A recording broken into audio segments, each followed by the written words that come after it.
ಹಾಡಹಗಲೇ ಹಾವೇರಿಯಲ್ಲಿ ಅಕ್ರಮ ಮರಳುಗಾರಿಕೆ ನಡೀತಾ ಇದೆ. ತುಂಗಭದ್ರೆಯ ಒಡಲು ಬಗೆದು ಕೋಟಿಯನ್ನ ಲೂಟಿ ಮಾಡಲಾಗ್ತಾ ಇದೆ.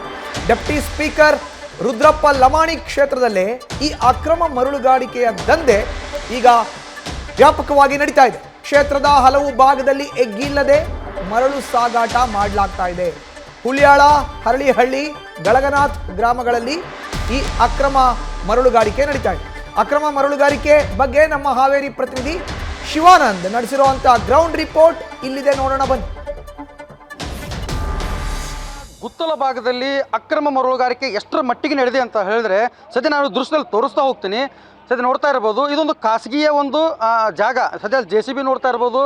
ಆ JCBಯಿಂದ ಒಂದು ಏನಂದರೆ ಈ ಒಂದು ಟ್ರ್ಯಾಕ್ಟರ್ಗೆ ಅಂದರೆ JCBಯ ಮುಖಾಂತರವೇ ಎಂದು ಏನಂದರೆ ಇಲ್ಲಿ ಒಂದು ಮರಳನ್ನು ಸ್ಟಾಕ್ ಮಾಡಿಕೊಂಡು ಆ ಒಂದು ಮರಳನ್ನು ಏನಂದರೆ ಸೋಸುವ ಒಂದು ಕಾರ್ಯವನ್ನು ಡೈರೆಕ್ಟಾಗಿ ಏನಂದರೆ ಟ್ರೇಲರಿಗೆ ಮಾಡ್ತಾ ಇರುವಂಥದ್ದು ಸದ್ಯ ದೃಶ್ಯದಲ್ಲಿ ನೋಡ್ತಾ ಇರ್ಬೋದು.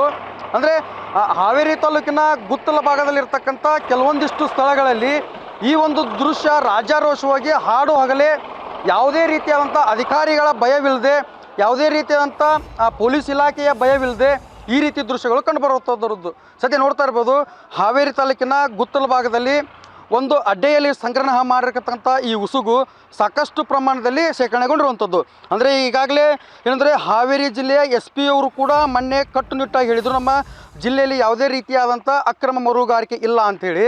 ಸದ್ಯ ಪಕ್ಕದಲ್ಲಿರ್ತಕ್ಕಂಥ ನದಿಯ ಒಡಲನ್ನು ಅಗೆದು ಏನಂದರೆ ಮನೆ ಹಿಂಭಾಗದಲ್ಲಿ ಏನಂದರೆ ಈ ಒಂದು ಮರಳನ್ನು ಸಂಗ್ರಹ ಮಾಡಿಕೊಂಡು ಏನಂದರೆ ಬರ್ತಕ್ಕಂಥ ಟಿಪ್ಪರಿಗೆ ಏನಂದರೆ ಇಲ್ಲಿಂದನೇ ಸೋಸಿ ಅದನ್ನು ಸಮೃದ್ಧಿಯಾಗಿ ಮಾಡಿ ಇಲ್ಲಿಂದನೇ ಕಳಿಸ್ತಾ ಇರುವಂಥ ದೃಶ್ಯ ಸದ್ಯ ದೃಶ್ಯದಲ್ಲಿ ಕಾಣಿಸ್ತಾರೆ. ಇನ್ನು ಈ ಭಾಗದಲ್ಲಿ ನಾನು ತೋರಿಸ್ತಾ ಹೋಗ್ತೀನಿ.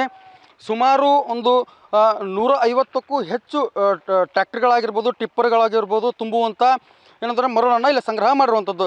ಸದ್ಯ ನೋಡ್ತಾ ಇರತಕ್ಕಂಥ ಏನಂದರೆ ಈ ಉಸುಗು ಡೈರೆಕ್ಟ್ ಏನಂದರೆ ಹೊಳೆಯಿಂದ ಇಲ್ಲಿ ತೊಗೊಂಬಂದು ಸಂಗ್ರಹ ಮಾಡಿ ಇಲ್ಲಿ ಒಂದು ಟ್ರ್ಯಾಕ್ಟರ್ ನಿಂದಿರಿಸಿ ಆ ಟ್ರ್ಯಾಕ್ಟರ್ನಲ್ಲಿ ಏನಂದರೆ ಈ ಥರ ಸೋಸುವ ಒಂದು ಜಾಳಿಗೆಯನ್ನಿಟ್ಟು ಟ್ರ್ಯಾಕ್ಟರ್ ಮೂಲಕವೇ ಸೋಸಿ ಟಿಪ್ಪರ್ ಮೂಲಕ ಮಾರಾಟ ಮಾಡ್ತಿರುವಂಥದ್ದು.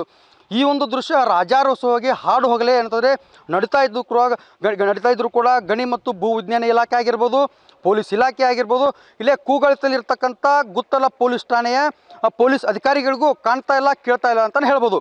ಇದರಿಂದ ಸಾಕಷ್ಟು ಬಾರಿ ನ್ಯೂಸ್ ಫಸ್ಟ್ಗೆ ಕರೆ ಬಂದಿರತಕ್ಕಂಥ ಹಿನ್ನೆಲೆಯಲ್ಲಿ ಏನಂದರೆ ಇಂದು ರಿಯಾಲಿಟಿ ಚೆಕ್ ಮಾಡ್ತಕ್ಕಂಥ ಒಂದು ಕಾರ್ಯಕ್ಕೆ ಮುಂದಾಗಿರ್ತಕ್ಕಂಥ ಹಿನ್ನೆಲೆಯಲ್ಲಿ ನೋಡ್ತಾ ಇರ್ಬೋದು. ಸದ್ಯ ದೃಶ್ಯದಲ್ಲಿ ಎಲ್ಲವೂ ಕೂಡ ಅಂದರೆ ಮರಳು ಸಾಕಷ್ಟು ರೀತಿಯಲ್ಲಿ ಮರಳು ಸಂಗ್ರಹ ಮಾಡ್ತಾ ಇರುವಂಥದ್ದು ಸದ್ಯ ನೋಡ್ತಾ ಇರ್ಬೋದು. ಈ ಥರ ಮರಳನ್ನು ತೆಗೆದುಕೊಂಡು ಅಂದರೆ ಪಕ್ಕದಲ್ಲಿರ್ತಕ್ಕಂಥ ನದಿಯ ಮರಳನ್ನು ತೆಗೆದುಕೊಂಡು ಬಂದು ಇಲ್ಲಿ ಸಂಗ್ರಹ ಮಾಡಿಕೊಂಡು ಅಂದರೆ ಹೊಳಿ ಬಂದಂಥ ಸಂದರ್ಭದಲ್ಲಿ ಯಾವುದೇ ರೀತಿಯು ಉಸುಕಿನ ಒಂದು ಅಭಾವ ಕೂಡಬಾರ್ದು ಅಂಥೇಳಿ ಈ ರೀತಿಯಾದಂಥ ಸಂಗ್ರಹವನ್ನು ಮಾಡ್ತಿರುವಂಥದ್ದು. ಆದರೆ ಒಂದು ವಿಪರ್ಯಾಸ ಏನಂದರೆ ಇದು ಕೇವಲ ಗುತ್ತಲ ಇಲ್ಲಿಂದ ಕೇವಲ ಒಂದು 8ರಿಂದ 10 ಕಿಲೋಮೀಟರ್ ಇರ್ಬೋದು. ಅಲ್ಲೇ ಒಂದು ಪೊಲೀಸ್ ಠಾಣೆ ಇದ್ದರೂ ಕೂಡ ರಾಜ್ಯರೇಷು ಅಂದರೆ ಪೊಲೀಸ್ ಇಲಾಖೆಯ ಕುಟುಂಬಕ್ಕೆ ಸಂಬಂಧಪಟ್ಟಂಥ ಟಿಪ್ಪರ್ಗಳು ಕೂಡ ಇಲ್ಲಿ ಉಸುಗನ್ನು ಮರಳುಗಾರಿಕೆಯನ್ನು ಮಾಡ್ತಾ ಇರುವಂಥದ್ದು ಸದ್ಯ ನೋಡ್ತಾ ಇರ್ಬೋದು. ದೃಶ್ಯದಲ್ಲಿ ನಾನು ತೋರಿಸ್ತಾ ಹೋಗ್ತೀನಿ. ಇನ್ನೂ ಕೂಡ ಸಾಕಷ್ಟು ಒಂದು ಉಸುಗನ್ನು ಸಂಗ್ರಹ ಮಾಡಿ ಯಾವುದೇ ಒಬ್ಬ ಅಧಿಕಾರಿಗಳ ಭಯವಿಲ್ಲದೆ ಈ ರೀತಿ ಒಂದು ದೃಶ್ಯ ಕಂಡು ಬರ್ತದೆ. ಇದಕ್ಕೆ ಜಿಲ್ಲಾಡಳಿತ ಆಗಿರ್ಬೋದು, ಗಣಿ ಮತ್ತು ಭೂ ವಿಜ್ಞಾನ ಇಲಾಖೆ ಆಗಿರ್ಬೋದು, ಹಾವೇರಿ ಜಿಲ್ಲಾ ಪೊಲೀಸರಾಗಿರ್ಬೋದು ಏನು ಉತ್ತರ ಕೊಡ್ತಾರೆ ಅಂತ ಸಾರ್ವಜನಿಕರು ಪ್ರಶ್ನೆ ಮಾಡ್ತಿರುವಂಥದ್ದು. ಸದ್ಯ ನ್ಯೂಸ್ ಫಸ್ಟ್ ಎಳೆಯಾಗಿ ಇಲ್ಲಿ ನಡೀತಿರತಕ್ಕಂಥ ಮರಳು ಮಾಫಿಯಾ ಬಗ್ಗೆ ಮಾಹಿತಿ ನೀಡಿರುವಂಥದ್ದು. ಕ್ಯಾಮರಾಮನ್ ನಿಂಗಪ್ಪ ಜೊತೆ Shivamadivalar, News First Haveri. News First ನಿರ್ಭೀತಿಯಿಂದ ನಿಮ್ಮ ಪರವಾಗಿ.